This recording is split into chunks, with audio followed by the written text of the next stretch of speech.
Good morning. How we doing today? This is James Sweeney, aka SplitSuit. Welcome back to another video. And you guys have been requesting for a little while that I get back to reviewing some hand histories, and as such, here we go.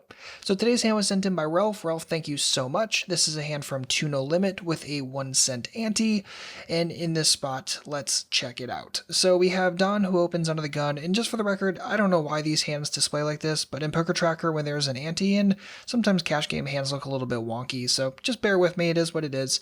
Don opens under the gun for 3 big blinds, fold fold, Hero decides to 3-bet, fold fold, and Don calls.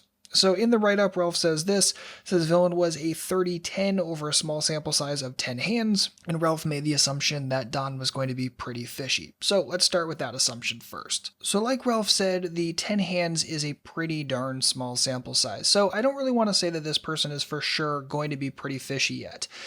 We simply can't glean much from the 30-10 HUD stats. Now if this person were playing like 110 over 10 hands, yeah, very unlikely that he got 10 playable hands, 10 hands in a row. So, if that were the case, okay, I'm probably a little bit more on board with this. But with these HUD stats, I really don't want to go overboard and make some huge overarching assumptions when I just don't simply think there's enough info to make that kind of case. Now you could say, well, he's playing 2 No Limit online, so chances are he's a little bit on the fishy or weaker side of the spectrum. Okay, fine, but again, not like over the top or anything like that, at least not with the information that we have. And all of that kind of brings us to the first part is, should we be 3-betting in this situation? And personally, I would not 3-bet this.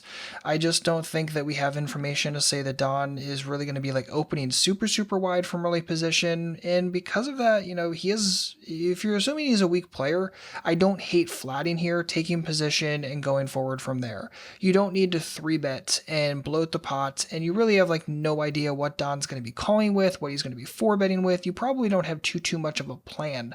And so because of that, I'm totally okay flatting, most likely just going heads up to it and playing poker from there, rather than having to 3-bet this situation. But as played, here we go. So in this situation again, Hero 3-bets pre, Don calls. Don decides to lead on a board of King 10-6 monotone, and of course we have the ace of it, which is always fun. So Hero of course has a pretty large draw, right, with the Gutshot, the overcard, the nut flush draw, everything good going in his favor, and Hero decides to play it aggressively and play it fast. Now, I feel this is what a lot of players would do, but I also feel there's some conversation to have here. So think about whenever someone gets here and I ask them, okay, what's your reason for semi-bluffing in this situation? A lot of the time, the reasoning really ends at, I have a lot of outs, I have a big draw, and as such, I'm going to raise, right? That's kind of the end of the semi-bluffing discussion. But in reality, that's the beginning of the semi-bluffing discussion, because you really have to think in this situation about a whole bunch of things. If you raise and get called, what's the future playability? If you raise and they shove, what are you doing? And of course, in this situation, pretty easy. We're just going to snap that off. But also comparing that to, okay, what if you just decided to flat here? How do runoffs work for you? Where your edges lie? Which line is going to be more profitable? Rather than just saying, well, I have a lot of outs and thus I raise, think about everything. So in this situation, my issue here is that I think that if we raise, we're probably not generating a ton of folds, right? What hands is Don really going to lead fold in this situation? I don't think too many. Even if he has something like 10-9, I don't think he's going to be folding here a lot of the time. And you may say, well, I have a heap of equity against that, and sure, that's true, but how's the hand going to play out, right? Because if they do decide to call, pot's pretty darn bloated, and by the time you're shoving on the turn, right, is there really any fold equity at that point? So that's great when you hit, but obviously you're going to be missing the turn a pretty large chunk of the time, and then you're just throwing it in with a heap of equity. So I really don't think that raising is necessary here. I think that you can actually generate a larger edge and use a larger edge when you just flat here, use your position, allow them to make mistakes on future streets rather than raise here and allow them to play a little bit closer to perfect. And yes, you do have a lot of equity, but it's not like you're going to be losing that equity a large chunk. You're going to be able to realize your equity a pretty large chunk of the time in this situation, even when you just flat. So again, the raise, I'm not super in love with it. I get it. A lot of players make this raise, but it's not one that I'm super in love with, just given all the variables we have in this exact situation. So Don calls, turn bricks off, check, and Hero decides to rip it in. And this is really Ralph's major question, is whether or not this turn shove is correct.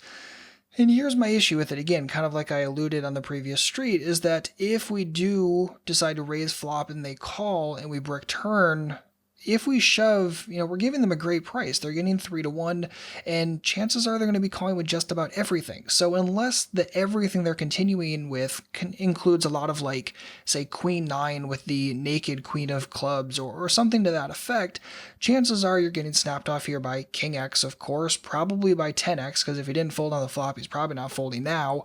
And there just aren't a ton of, like, overly dominated naked club hands that you're probably going to end up seeing from this individual.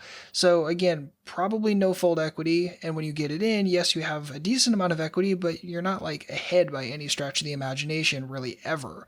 So because of that, again, not super on board with it. So if I did decide to raise the flop, I'm actually just going to check behind here. Again, I assume no fold equity whatsoever here, and as such, I'll just check behind, take the free card, and go from there. As played, Don does call, of course, and we end up losing to ace-king. It is what it is. But again, the major inflection points are preflop. Do we want to 3-bet or just flat? And again, I think flatting is okay. 3-betting with other information is totally going to be on board too. I'm not saying never 3-bet ace jack.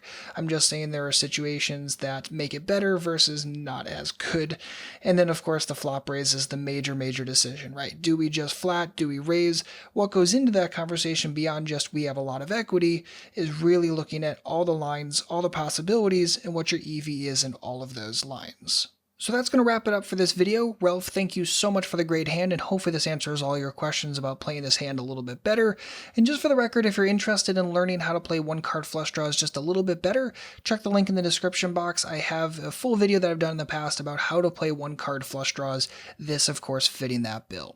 So again, thank you so much for hanging out today. Hopefully you enjoyed. If you have any comments or questions, please don't hesitate to let me know. And of course, as always, good luck out there and happy grinding.